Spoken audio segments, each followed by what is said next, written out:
विधानसभा चुनाव में बीजेपी को पूर्ण बहुमत मिला है, लेकिन एक सवाल है जो पूरे प्रदेश की जनता के मन में कौंध रहा है कि राजस्थान में बीजेपी की सरकार बनने के बाद आखिर होगा कौन सीएम।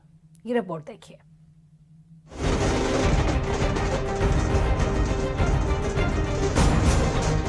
राजस्थान की जनता ने बड़ी उम्मीदों के साथ बीजेपी को सत्ता सौंपी है।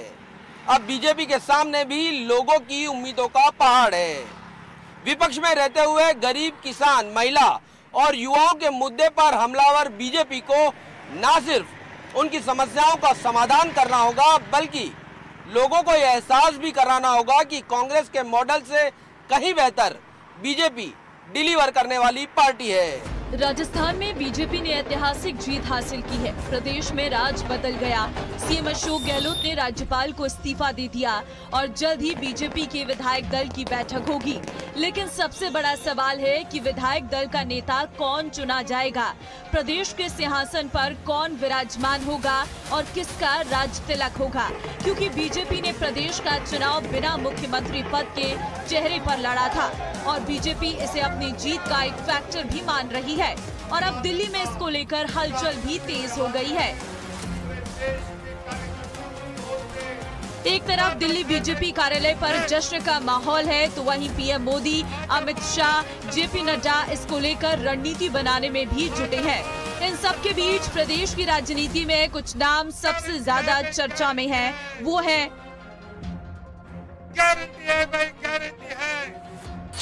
अर्जुन राम मेघवाल, गजेंद्र सिंह शेखावत, वसुंधरा राजे, राज्यवर्धन सिंह राठौर, ओम बिरला।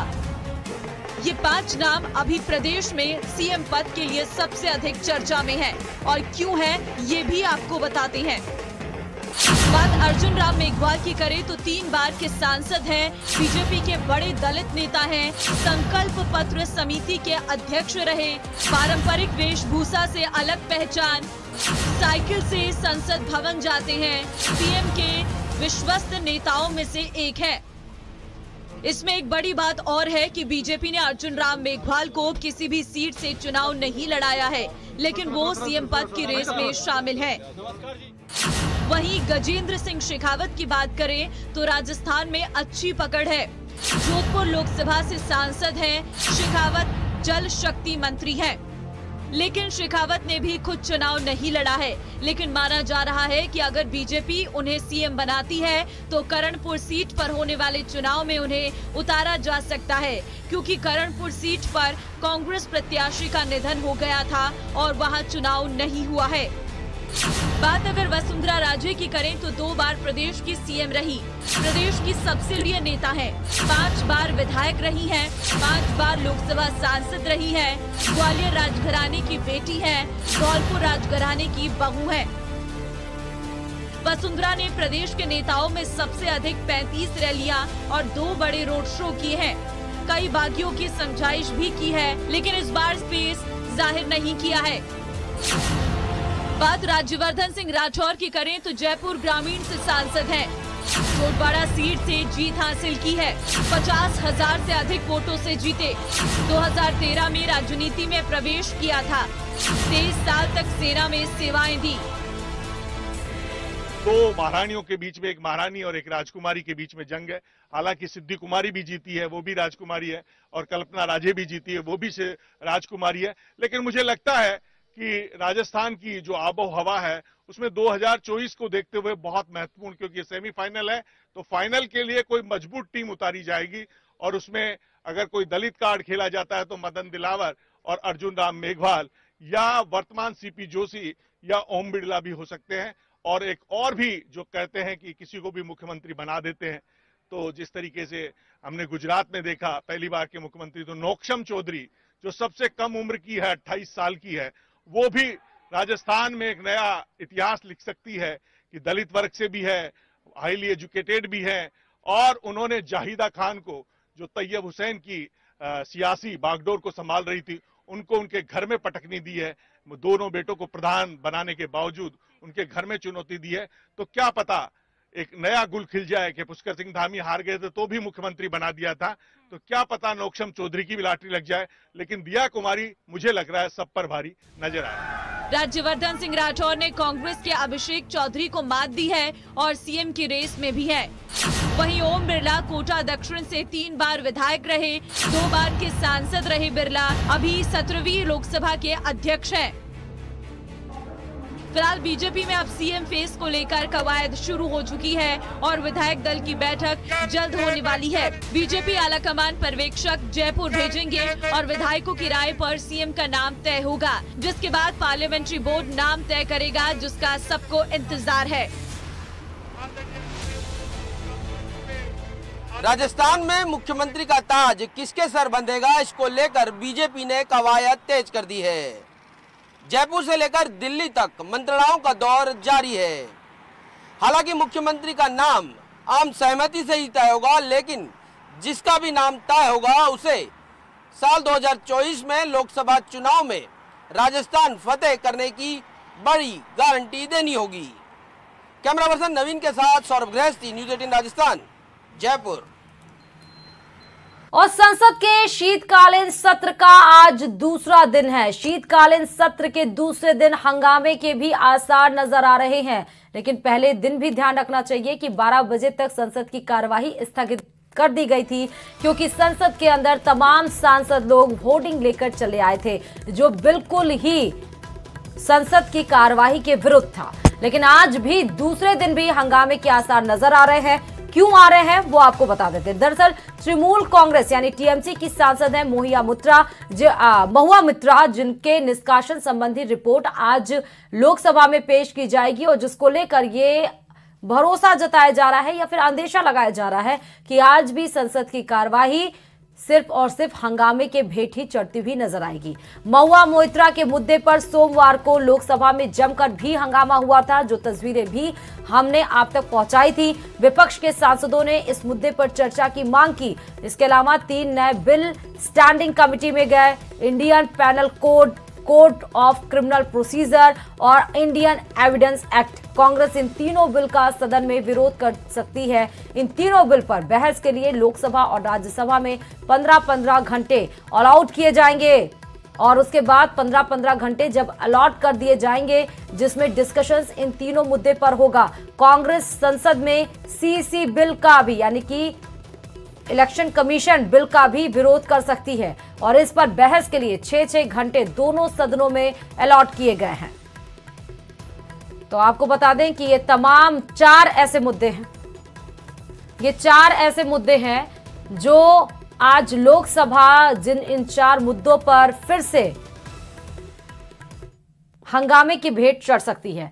अब खबरों में आगे बढ़ते बताते चले कि राजस्थान में बीजेपी की प्रचंड जीत में कई नेताओं की अहम भूमिका रही है, जिसमें सही रणनीति, कुशल नेतृत्व और टिकटों का वितरण भी सही तरीके से किया गया है। इन सब के पीछे बीजेपी के नए चाणक्य का हाथ था। आज हम उसकी चर्चा करेंगे और अपनी इस रिपोर्ट में बताएंगे कि कैसे इस चाणक्य ने चुनाव की पूरी बाजी ही पलट दी। देखिए खास रिपोर्ट।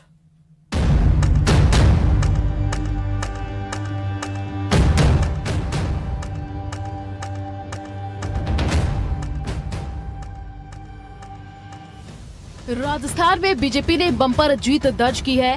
राजस्थान को भगवा करने में कई नेताओं ने अपना पसीना बहाया है, लेकिन इन सब के बीच एक चेहरा ऐसा भी था जिसने पर्दे के पीछे से पूरी रणनीति तैयार की और राजस्थान को बीजेपी की झोली में डाल दिया।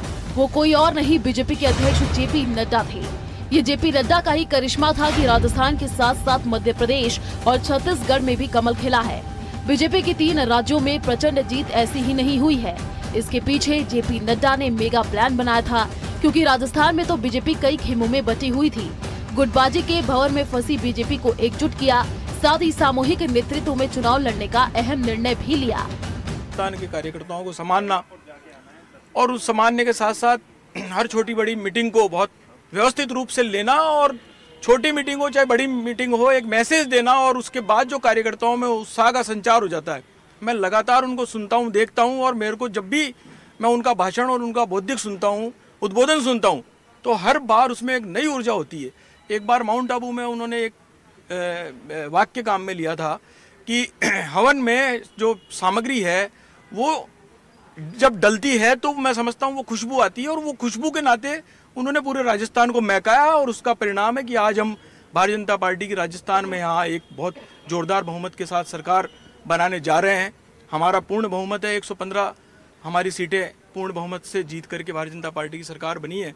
मैं समझता हूँ ऐसे योग्य राष्ट्रीय अध्यक्ष जी के नेतृत्व में हमको राजस्थान में एक जोरदार बढ़त मिली है। राष्ट्रीय अध्यक्ष जी से लेकर बूथ का अध्यक्ष तक हम सभी एक दूसरे को समान रूप से इज्जत देते हैं, सम्मान देते हैं और अधिकार देते हैं, और यही एक वजह है कि जहां हमारे राष्ट्रीय अध्यक्ष जी कह देते हैं वहीं सब लोग एकजुट हो जाते हैं। जहां प्रदेश अध्यक्ष जी कह देते हैं वहां पे प्रदेश एकजुट हो जाता है, और यही सबसे बड़ा कारण है हमारी जीत का भी, जहां सभी लोगों ने, राजस्थान की जनता ने मोदी जी की गारंटी पर विश्वास किया और राजस्थान में कांग्रेस को सत्ता से बाहर किया। नड्डा जी ने निश्चित रूप से बहुत अच्छे से मोटिवेट किया राजस्थान के सभी कार्यकर्ताओं को। भारतीय जनता पार्टी को प्रदेश अध्यक्ष जी के मार्फत, प्रदेश अध्यक्ष जी के साथ में मिलकर, पूरे संगठन के साथ में मिलकर मोटिवेशन के हमारी प्रक्रिया, जो सतत प्रक्रिया वो चलती रहती है, और उसके अंदर एक ही बात है कि हमें हमारे जो भी अधिकारी हैं, जो भी संगठन के मुख्य पदाधिकारी, उनकी बात को मानते हुए आगे काम करना है। जेपी नड्डा के काम करने का तरीका सबसे अलग भी है। जेपी नड्डा ने प्रदेश बीजेपी नेताओं पर ज्यादा भरोसा करने की बजाय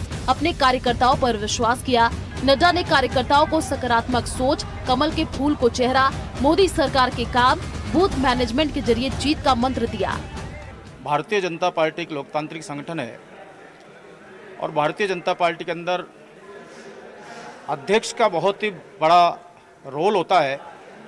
वो अध्यक्ष हमारा बूथ का हो या राष्ट्रीय अध्यक्ष हो, और जब से जेपी नड्डा जी ने भारतीय जनता पार्टी के राष्ट्रीय अध्यक्ष के रूप में कमान संभाली है, पूरे भारतवर्ष के अंदर ही नहीं, पूरे विश्व भर के अंदर भारतीय जनता पार्टी की सदस्यता का बहुत बड़ा आंकड़ा बढ़ा है, और भारतीय जनता पार्टी का संगठन बूथ स्तर पर बहुत मजबूत हुआ है।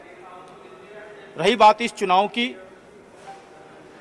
तो भारतीय जनता पार्टी हमेशा चुनावी मूड पर रहती है, और राष्ट्रीय अध्यक्ष जी के प्रयासों से ये कोई 1-2 महीने का चुनाव नहीं था। पिछले 2-3 सालों से राष्ट्रीय अध्यक्ष जी के लगातार दौरे राजस्थान के अंदर हो रहे थे, और उनका सबसे बड़ा जो जोर था वो उनका जोर था कि भारतीय जनता पार्टी का कार्यकर्ता नीचे तक रहे, और बूथ स्तर पर भारतीय जनता पार्टी इस प्रकार की मजबूत हो जाए जिससे हर क्षेत्र में भारतीय जनता पार्टी जीत के आए। यही नहीं, चुनावों में लिए गए अहम निर्णयों में भी जेपी नड्डा का महत्वपूर्ण रोल रहा। पार्टी ने चुनावों के दौरान सांसदों को चुनावी मैदान में उतारने का अहम निर्णय हो या फिर सर्वे के आधार पर टिकट वितरण का फैसला, जनता को बीजेपी के प्रति कन्विंस करने का भी कोई मौका नहीं छोड़ा। बीजेपी के राष्ट्रीय अध्यक्ष जेपी नड्डा ने चुनाव के दौरान 5 दिन में 10 सभाएं कर 14 विधानसभा क्षेत्रों को कवर करते हुए 2 रोड शो के साथ संगठनात्मक बैठकों पर फोकस किया। नड्डा ने महुआ, सिकराय, पिपाड़, ओसिया, जैसलमेर, जोधपुर शहर, सरदारपुरा, सुरसागर, राजसमंद, धोद, फतेहपुर, दांतारामगढ़ और दौसा में भी सभा की। इनमें ज्यादातर सीटों पर बीजेपी को जीत हासिल हुई। अब राजनीतिक विश्लेषक भी जेपी नड्डा की रणनीति के मुरीद हो गए हैं। भारतीय जनता पार्टी के राष्ट्रीय अध्यक्ष जगत प्रसाद नड्डा चुनाव मैनेजमेंट के बहुत माहिर व्यक्तियों में से एक। भारतीय जनता पार्टी के अगर टॉप के नेताओं में बात करें तो जेपी नड्डा साहब का इलेक्शन मैनेजमेंट अपने आप में एक अनूठा और अनोखा और बहुत प्रभावशाली है। अगर हम राजस्थान के परिप्रेक्ष्य में बात करें तो राजस्थान में जिस तरह की विजय भारतीय जनता पार्टी ने इन विधानसभा चुनावों में प्राप्त की है, उसके पीछे सबसे बड़ा चेहरा और सबसे बड़ी रणनीति जेपी नड्डा साहब की रही है। जेपी नड्डा साहब बूथ मैनेजमेंट के लिए खास तौर पर जाने जाते हैं। पार्टी के लिए माइक्रो मैनेजमेंट में माहिर जेपी नड्डा साहब की मेहनत का ही परिणाम है कि भारतीय जनता पार्टी ने इतने बड़ी विजय राजस्थान के अंदर प्राप्त की है। किसी दल का मुखिया कैसे पार्टी को अपना परिवार मानकर आगे बढ़ाता है, इसका बेहतरीन उदाहरण जेपी नड्डा ने दिया है। 3 राज्यों के चुनावी नतीजों ने जेपी नड्डा की नेतृत्व क्षमता को साबित किया है। एक दूरदर्शी नेता। और अब बुलेटिन में वक्त हो चुका है टॉप 10 खबरों का।